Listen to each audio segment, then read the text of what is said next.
The young MPs underscored the pressing issue of food insecurity among learners, emphasizing the need for sustainable and effective interventions.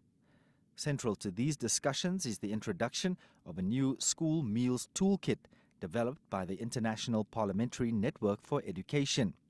This toolkit aims to equip MPs with evidence-based information and practical guidance to advocate for effective school meal programs. Prisha Mokoshomela highlighted the negative impact of climate change on local food production. In our experience, we see that when it comes to these programs, there's a lack of sustainability within it, and there's also a lack of continuation with these programs due to the lack of funding or the fact that they're not compliant with the safety regulations.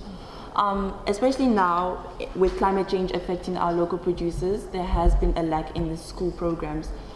We find that when it comes to the school programs that are offered to our children, they're not accessible to all the regions, especially the ones that need it, and they also don't provide a proper diet, like a food diet that children can actually benefit from and be cognizant of what they're actually doing in school. Echoing her sentiments, Gerson Nekumbo noted the disparities across Namibia's 14 regions. Now, when you go a bit up north, this is where there's a huge division amongst the schools and amongst everything else. So like my honorable member said, it basically comes down to the sustainability and consistency of this. Now, we find that the problem within this is not that we don't have enough funding, it's that the distribution is so wide that they struggle to distribute it properly and effectively.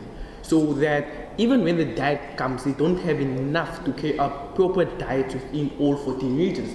And we find this very problematic because they would rather focus on things like infrastructure and building what's already there rather than actually food security. Negumbo expressed concern that the focus is often shifted towards infrastructure rather than addressing the fundamental issue of food security. According to IPNED, well-structured school meal programs are among the most cost-effective interventions to support communities. They are essential for achieving sustainable development goals such as reducing poverty, hunger and malnutrition while improving health and education outcomes.